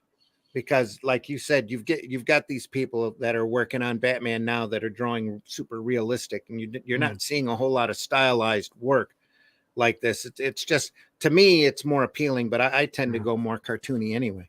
Well, I've just put up something now. This is originally when we looked at the Batman, we were looking at something a little bit more cartoony.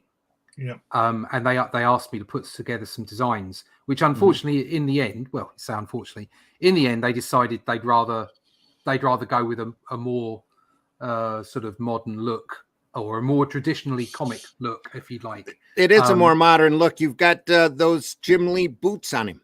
Yeah. So this is the heavy tread. Yeah. This is something they didn't go for. This is the one they didn't go for. So hold on, I'll just pick it up. And you can see that it's just that much more simple. It's like cell shaded. Gotcha. Yeah. Yeah. So I quite like this. I was pleased with this, the way that it came out. But they said no, it wasn't quite right. And so we got a nice. There's a Joker in just too much exaggeration on that. Yeah, just a little bit too much and a little bit too simple.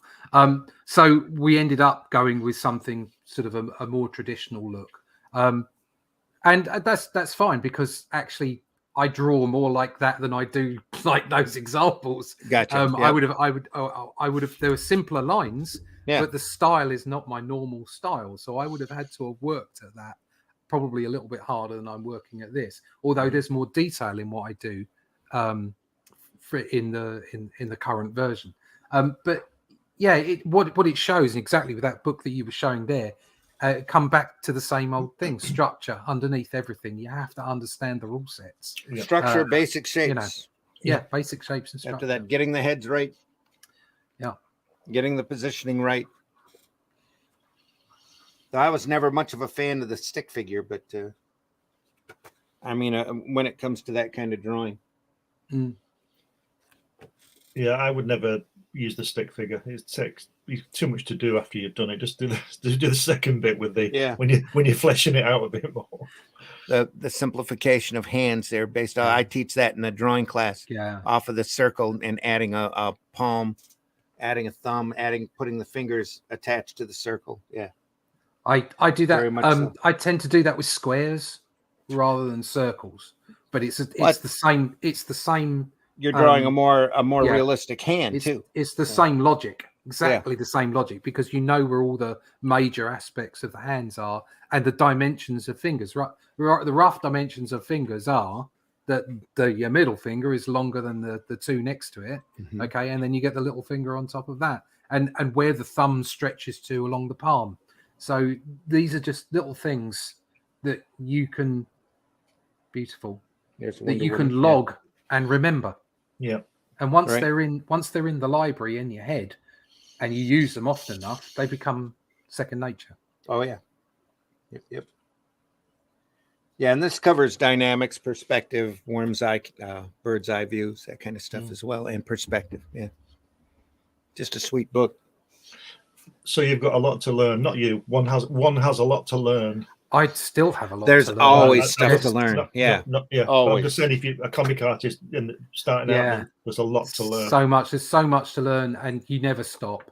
And what we were talking about earlier with not understanding history, we're all standing on the shoulders of giants. Absolutely. These people created a medium, certainly created a genre, but I would say they created a medium, and which was completely different to before they started than to when they finished. And we really are standing on their shoulders. We're standing on their achievements, on their genius. Yeah. But when you think about it, from there. When you think about it, you've got Hal Foster before Kirby, because Kirby used to look at Hal Foster. So that's back in the 30s. So these people are always around, Leonardo, he was pretty good, Yeah. All I would say is those early artists, Ditko, Kirby, on to Buscema, later on Neil Adams, between them over a period of several decades, recreated what a comic book was. Yeah. Certainly an American comic book, and gave it a definitive feel and structure. They were at a position that we all sit on now. They were at the position at the start where they could set the rules. They were finding the foundation that everybody else built on. Exactly. But you want to learn more about the business. Eisner has a great book out of a group of interviews that he's done in the past called Shop Talk. A lot of these guys, most of these guys actually have passed on, especially now. But he's got interviews in here by Neil Adams and Milton Caniff, Jack Davis, Gil Kane, Joe Kubert, Harvey Kurtzman, even Phil Suling, about the comics, the comic business. It's just a great book, and I'm pretty sure this one is still in print. That's Will Eisner's Shop Talk. That's a collection from his Spirit magazine days that Dennis Kitchen used to print. He would do all sorts of interviews, just went around and talked to his buddies. And they sat there and had an informal conversation about different things. So another book that I caught when I was young that I've still got now, and it's dog-eared and beaten to death, literally, is a book called I've got that, yeah. How to Draw Tips from the Top Cartoonists. Yeah. And there's so many. I'm still pulling stuff out of here. Yeah. And some great stuff from Mort Drucker in there, isn't there? It covers everybody. There's all sorts of the big guys of the day are all in this. And each one gives what they consider to be a top tip, whether it's inking or drawing or whatever. Sergio Aragonis is in here. Mel Lazarus, who does Peaches, is in comic strip, is in here. Bill Keane, Dave Graw, Dan Spiegel. Yeah. When's the last time you heard that name? Not often enough. Alfredo Alcala is in here for a couple pages. Jim Aparo, Doug Wilde is in this for a couple pages. It's just a great. Jose Garcia Lopez is in this. Trina Robbins is in it. Mike Grell, Mort Drucker, and they're all giving out the little tips that they think make their work unique, that they learned by trial and error and practice. There's just some great. Here's something. Great stuff. You want to talk about great Alcala? Yeah, I know. Yeah, I've seen that. Look at that. Look at that. Beautiful, isn't it? It's a 2-page spread in that book of Conan. That is Alcala, I hope. Yeah, Alcala. Yeah, it is, yeah. Time. Look at that. Can you imagine the amount of time he took to draw that? Probably a lot faster than we realized, but it's great to look at anyway. Yeah. Because that is a master, especially when it comes to inking. He knew what he was doing. Every line he laid down was important. And a lot of times on deadline, these guys knew, exactly what to do and when. So again, you got to go back in your history and look at people like Alex Toth and C.C. Beck and that kind of stuff on how they took their. C.C. Beck came out very much like Russ did, drawing advertising pieces, just, oddball things for refrigerators and that kind of stuff. And then when he got to do comics, he sat there and looked at the art form and said, well, comics are, he was aiming for a kid audience and bright colors, just like what we were talking about, color TV. So he stripped his style down to really base lines, dots for eyes, that kind of stuff, in order for the color to be prominent and to come through, and for the books to be bright and to be attractive. And that's part of the reason why Captain Marvel was selling in the millions back in the 50s. I think unfortunately there's a little bit of a vicious circle going on at the moment where artists have, like we say, they have ignored certain aspects of the history and the people that have come before them. And because you ignore certain aspects, you miss out on the tips and the tricks. Yeah. And you miss out on some of the storytelling aspects, like the drama, like we saw earlier on in How to Draw the Marvel Way, where John, in an Eisner-like way, took a figure out and just had the hand holding the cigarette in the foreground. Mm-hmm. And the aspects like that, camera angles especially, something that I have noticed in a lot, not all, because there are still great artists out there, but a large portion of modern work, and this is included in the indie world, the camera angle stays in the same place. Yeah. So the work may well be beautiful, the art, the anatomy will be well put together, the scene construction may be good, but all the camera angles are the same. Mm-hmm. And it becomes dull. It becomes dull to follow the story. It's not dull artwork. It's not well executed. It's just not pushing the story, not just from a beat perspective, but from an interest. You're not being drawn in.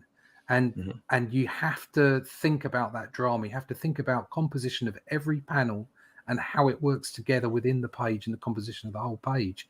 And if all the camera angles are the same, the problem with the vicious circle I mentioned is that where you would look at, comics that are in the mainstream maybe, or just big sellers, whatever they might be, the more that art is creeping into those big sellers, the more the indie environment is kind of looking at those big sellers as a cue for artwork and going, oh, right, that's okay to draw like that. Mm-hmm. And it becomes a vicious circle instead of looking back.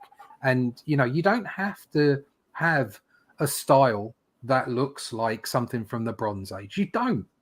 But you still need to go back there and see how they approach the problems of storytelling, sequential art, and how they perfected it.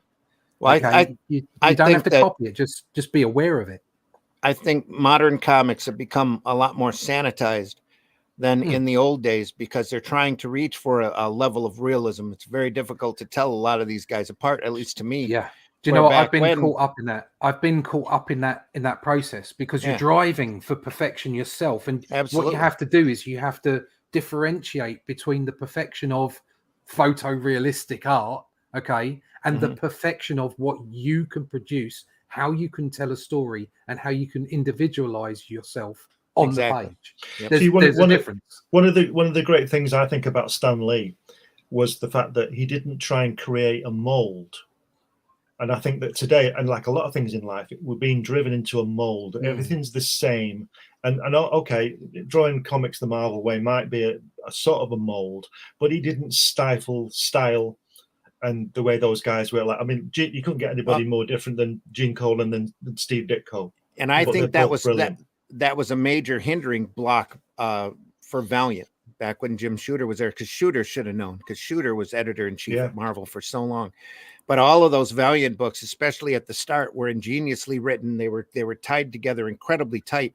But all of those styles looked the same, because he was out trying to get a house style and a regular look for everything. And it just became, to me, it became more dull.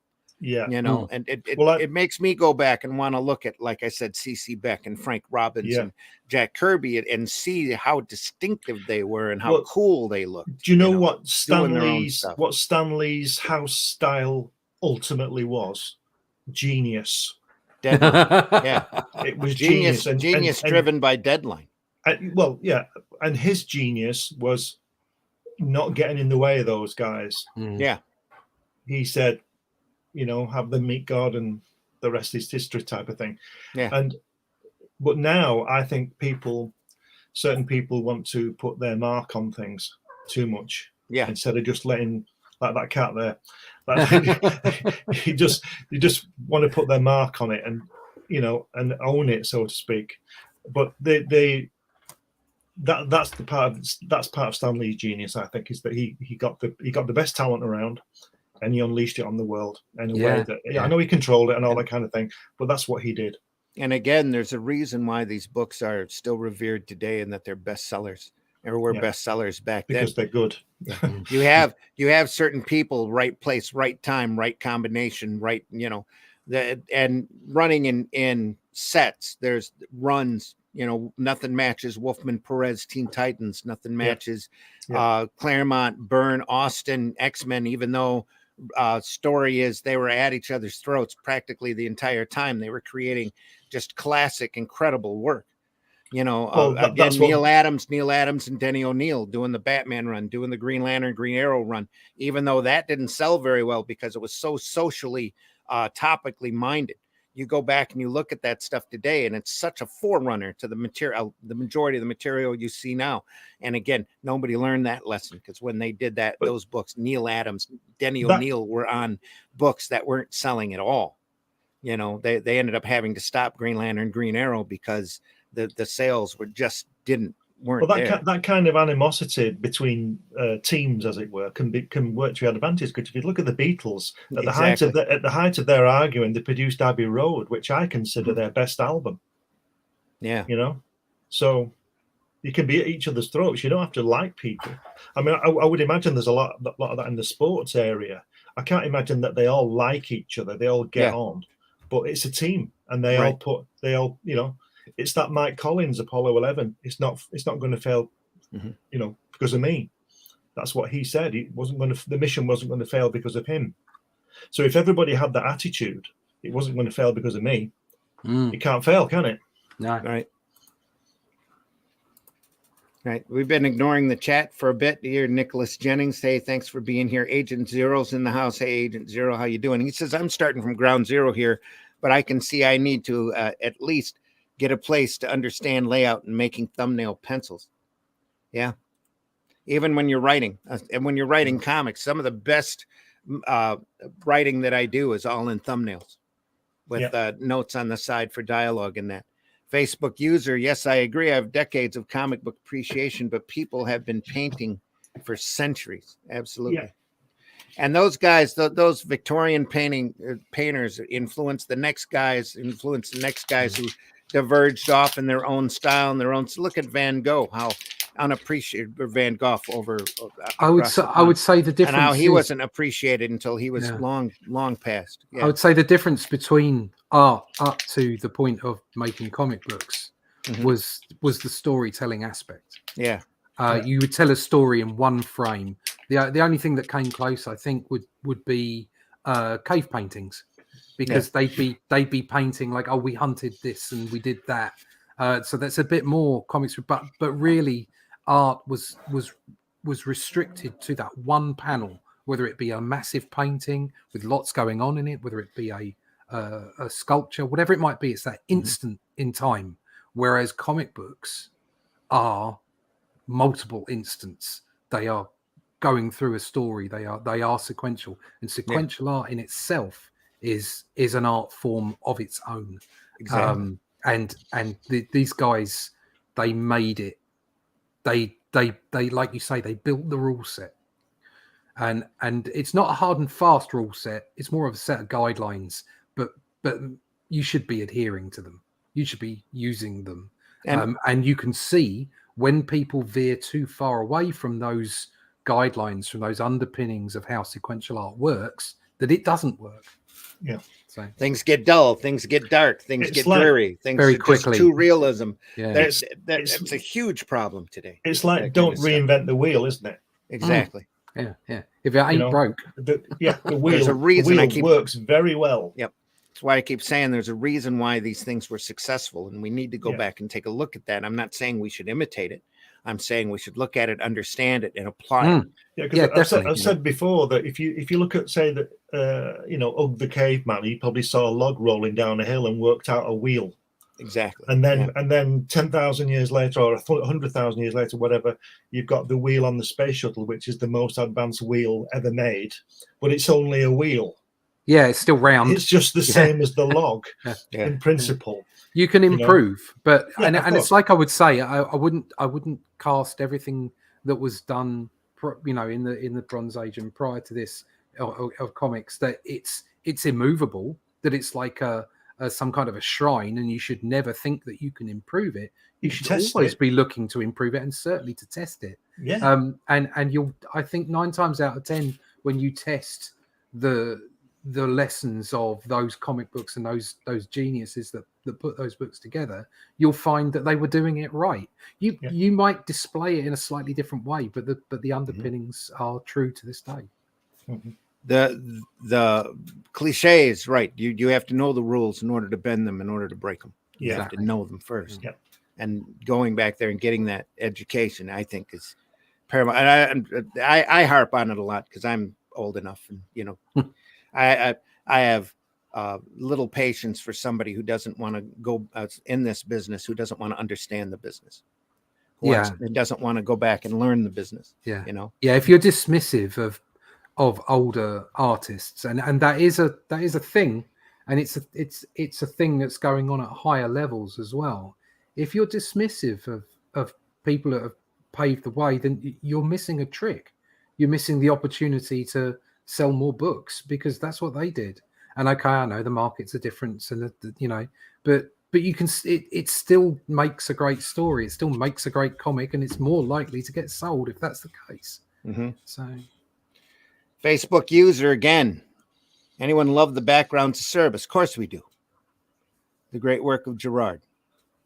See, Dave Sim had a hard time hitting deadlines. He knew his own limitations. Self-publishing. He could have taken extra months if he wanted to. Didn't want to. He wanted to move things along. That's the discipline. He meets somebody that does phenomenal architectural drawing and goes, "Hey, how'd you like to draw a bunch of backgrounds for me? Come on.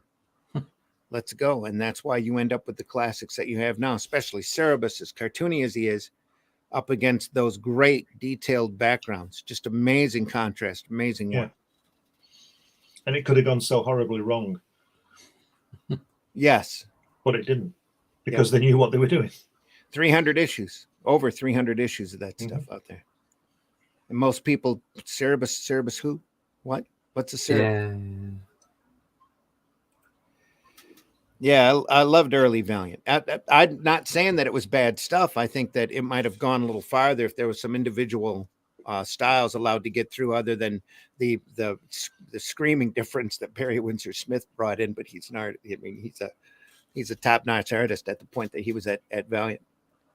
So you're not gonna, if you can get Barry Windsor Smith, you're not gonna try to get him to draw on a house style. They were sold as well, weren't they? That's not gonna work. Yeah. So there were all kinds of other issues that came along with that. George Perez, absolutely. Yep. Genius. Facebook user. Amazing talent. So just sadly missed still. Yeah. But there's reasons why these guys sold. There's reasons why these guys were popular, and you go back and you look, and some of them were misunderstood. You go back and see the sales on Jim Starlin's Captain Marvel, and you wonder what happened here. There's not those books should have sold in the millions.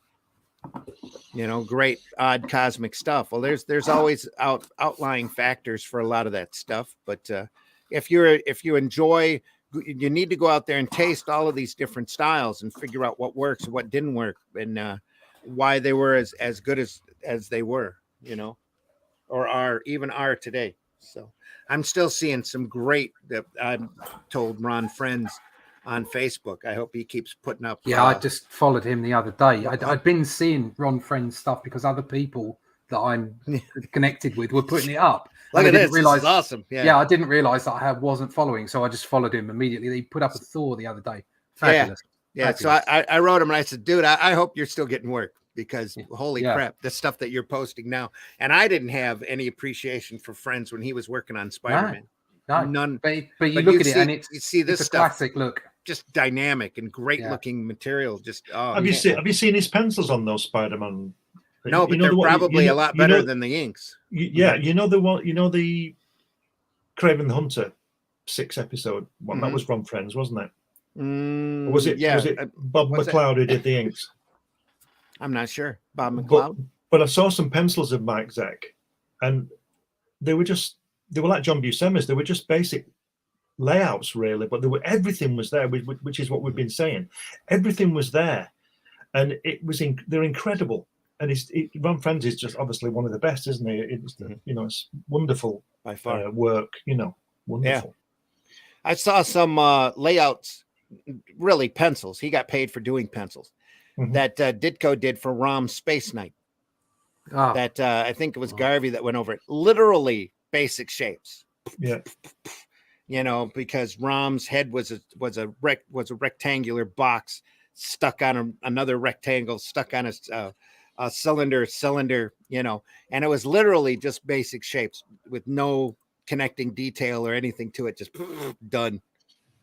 But it was amazing to see what the pencils looked like compared to how the inks ended up.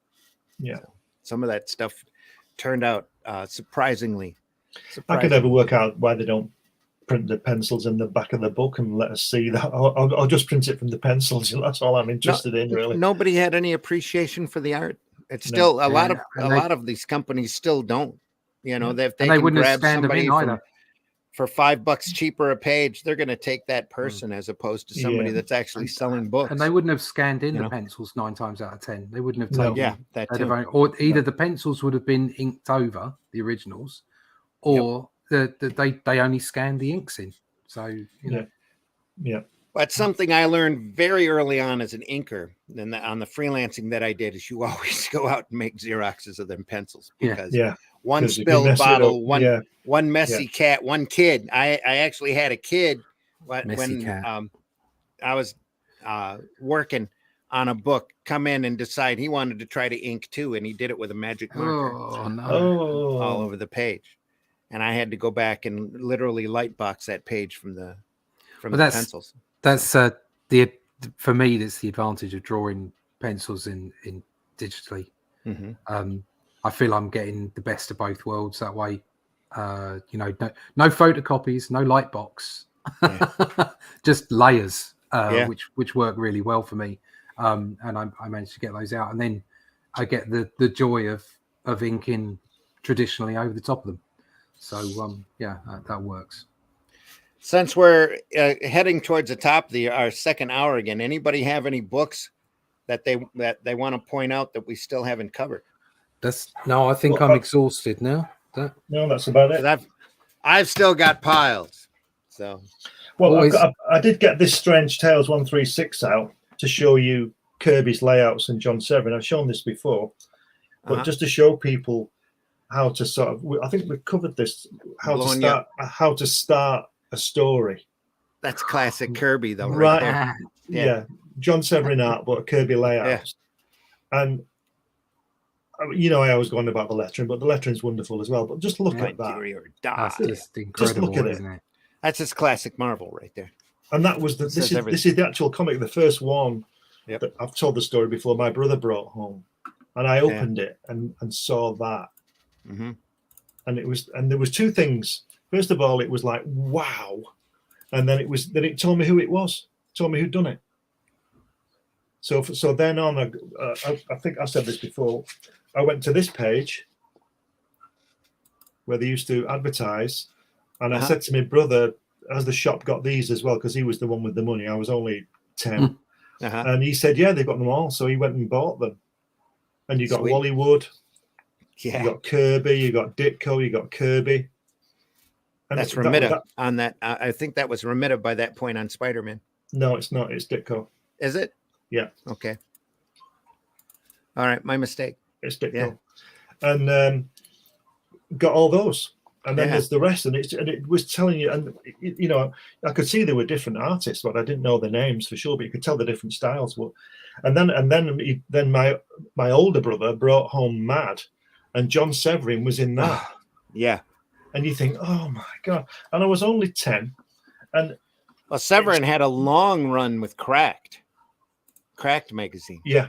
He was like their main artist for decades on that book. Yeah. And I've said before, at the same time, when I was 10, when I was looking, when my brothers were bringing this stuff home, I was buying TV 21 with Frank Bellamy in it and Mike Noble and Ron Embleton. You think, and this has destroyed my brain in a way. Or well, maybe it formed it, in terms of art. What are we showing here, Russ? That's just the first page from Only Death. And so this book, all three books have their heart in that kind of storytelling. Does it say ink by Joe Sinnott somewhere on there? No, that would be nice. But it's not quite, obviously no comparison to Kirby, but that kind of drawing you into that big image. Come look at this. Come look, I'm slapping this on. There you go. Bang. Right. And drawing people in straight away. Yep. And that's an important thing to do. Talking of storytelling, can I just show you this? These 2 pages from Hatch when it comes out. Storytelling. Right. You've got that. He picks up the hammer, throws it. It doesn't work. So he picks up a rock and he's throwing it. And then on the next page, we see him throwing it and it bounces and hits him on the foot and he's not happy about it. But there's basic storytelling there. But you were saying about the different angles, Yeah, you could tell all that. Hand-coloured. Yeah, you could. Lovely. You could tell that whole story from the same angle again. Yeah. And a lot of current comics will do that. No, they'll kind of repeat the angle as if to say, "Look, isn't this a clever technique?" And it is once, but not all the time. No. It gets dull after a while. I think one other thing we should probably say is as much as it's like the Essentials books are good to have, but also I've got this Watchmen Noir, and you can see all of the pages in their original black and white. There you go. But it's not just that. I've got a lot of the artisan books as well that IDW have put out. So I've got like the Silver Surfer one. I've got Ditko one. Spider-Man one.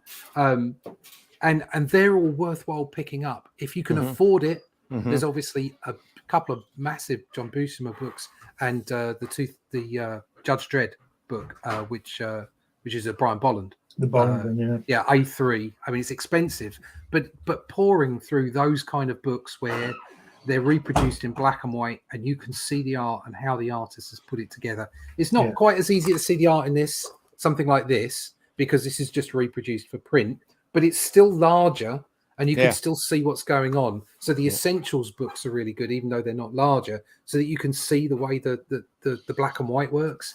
But definitely getting the IDW artisan books and any of the bigger art books, so that you can actually see, like there's like little details, like little notes on the side of the panels and stuff like that from the artist, and those are definitely a learning experience as well. Yeah, I think that Watchmen Noir book is one of the few Watchmen books I don't have. Yeah, I don't know that one, no. I've got Watchmen. I've got Who Watches the Watchmen, which is about the production of it, and then Watchmen Noir. And the Gibbons really one, stuff. The Gibbons, Gibbons, yeah, and it's really good stuff. Yeah, I have a large portfolio of large size three art sets from Watchmen back when they first kicked it out. Okay. One's got all of the advertising art in it. One's got all the covers on it, and another portfolio's got all the French covers on it, which Gibbons did that are amazing. The French released that book in 2-issue albums at a time. So there's 6 drawings, each one representing a different character, each was with a large clock, dead center top. That minute hand just moves closer and closer. But anyway, if you you can't get enough instructional books, in my opinion, even the bad ones. You can pull something. You can show you what not to do. So something you were saying earlier about having pencils in the back of the book. I got Adam Strange, the Warlock stuff. Adam Warlock, Adam Warlock, and some of the Starlin books. There, I think it's an Epic collection. Not quite sure, but they have pencils in the back from Starlin. which is really interesting to look at. So some of the modern books do have some of that, or the modern collections do have a few of those things in there. So Agent Zero is just suggesting Alex Ross Full Circle. I think I might be picking that up because that does look a bit good. That's Fantastic Four. Yeah, Alex Ross's first Full Circle, Fantastic Four. That looks really good. So I'll be picking that one up. And again, Alex Ross is a fantastic artist. Exactly. He's in a fortunate position that he's put himself into because he's so damn good of being able to be given a good enough page rate that he can sit there and paint a book. Which is great. You know, if Very anyone nice. can do it, it's a very nice situation to be in, and he deserves it. There's no beef. He deserves it. I love him as an artist. But it's not quite the same when you're dragging out pages and you've got to turn them around really quickly. So it is nice to see that. But I don't know. I think there's something to be said for the way that the books were to a deadline that created the art in the first place, back in the day. And I think if you've got too long on a page, I'm not saying this about Alex Ross at all. That's his thing, and he does it really well. But the rest of us are mere mortals. When we have maybe too long on a page, sometimes exactly as Glenn is saying, it's knowing where to stop. And you had no choice about stopping. That's right. Back in the day, they had all these books out, and they made it. And those first lines, when you were talking about Kirby hitting a line first time, he didn't have any choice. That's right. Yeah, but we've all been through this in our other work that we've done. Apart from comics, we've all had the deadline. We all understand what a deadline is. And a deadline is a deadline. It's not 3 days later after the deadline. It's a deadline. It's a deadline. Exactly. And it's discipline, and you might be working all hours and whatever, but you've got to hit the deadline. You have to, and that's what those guys were doing. Yeah, there are soft and there are hard deadlines, and these guys, every deadline was a hard deadline. Yes, it was. No choice. Yep. So, and that's why you worked all night, did what you did. Which is why Vinny used to rub things out and that's right. That's why, like, I'll just leave that character off this panel. He doesn't need to be there. Yeah. And Kirby said, if I've got time to draw it, he's got time to ink it. He's got time to ink it. That's great. Imagine that. Wow. Russ, tell folks where they can find you. You can find me at russleach.com. You can find all the links to my social medias there. We had a section earlier with Draw the Marvel Way. I've got that all. I've go through all the chapters of that, as well as how to break down colors and production on Draw the Marvel Way, the book from Panini and Cartoon Network's Ben 10 as well. So you can find all that out at my YouTube channel, Comic Book Black Belt, and you can get to all of those things via my website, russleach.com. Awesome. Glenn, tell folks how they can find you. Yeah, you get me here on Friday mornings. You get me on Randy's show on Sunday afternoon, Sunday Funnies. You can see me on my podcast, Comics Limited podcast, on the Ted Davis Artistry on Thursdays at 10 o'clock Eastern Standard Time, 3 o'clock UK. You can find me on Facebook. You can email me through Comics Unlimited Magazine at gmail.com. That's probably the best place to go. Cool. And other podcasts as well occasionally. So now I want to thank everybody out there who's been watching Comics by Night. Hope you enjoyed yourself. Hope you learned a little something. Really hope you learned a little something. And we'll be back here next week at 5 a.m. Eastern Standard Time to do this live again. It's tea time, not tea time, but it's brunch time for you guys. Randy's a sucker for punishment, but we're fine. I am.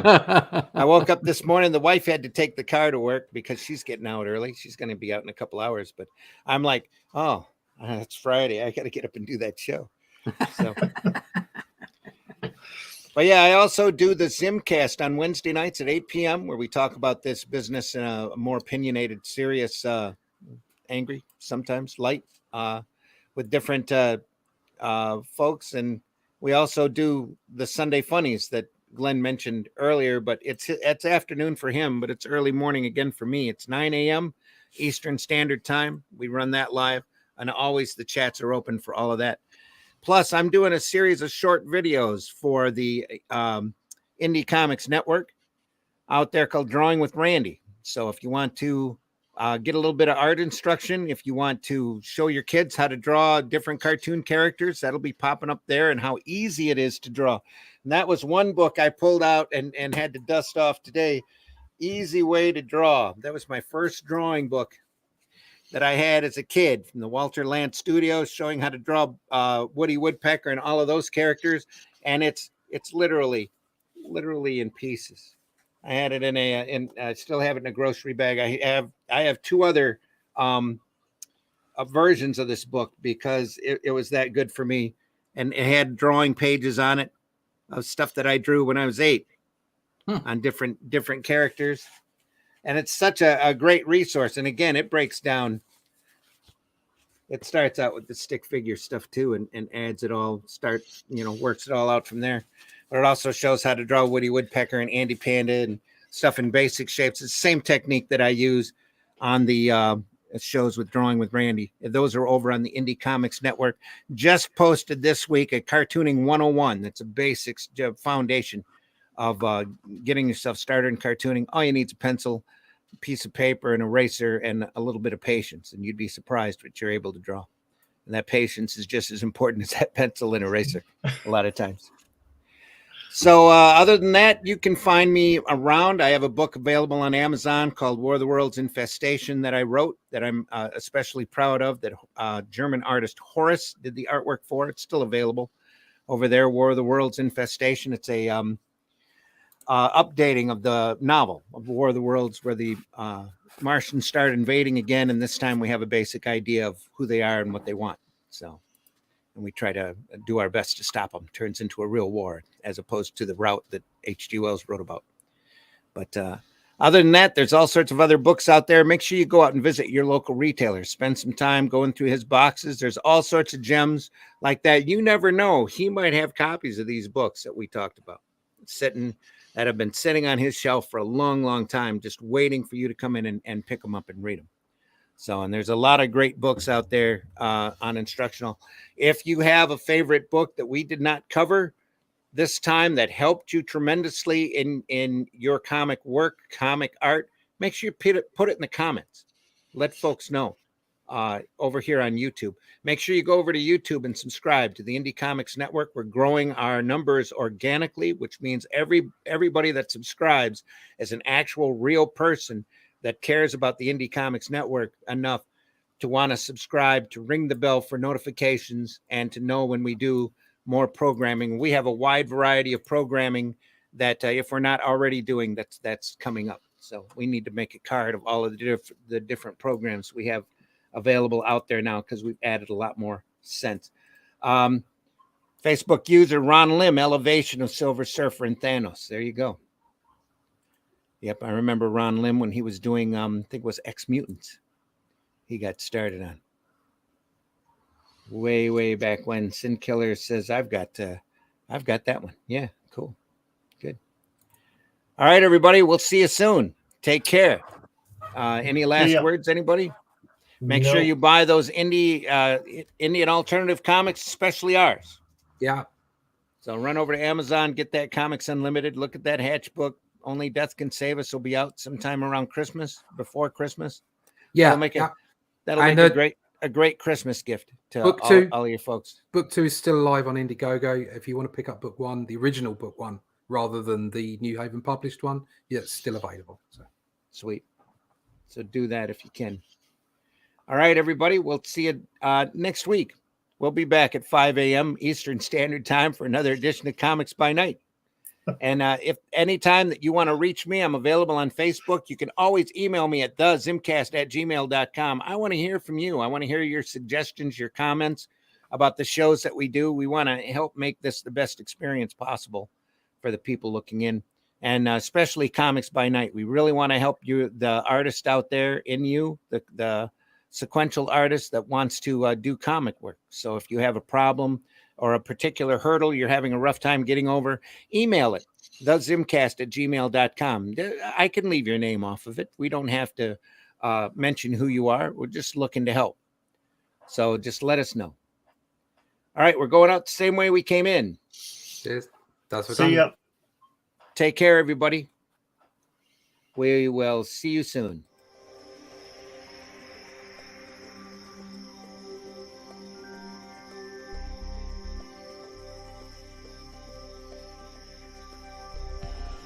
What was that? This is not a charade. We need total concentration. Now, once again, this time, with theory.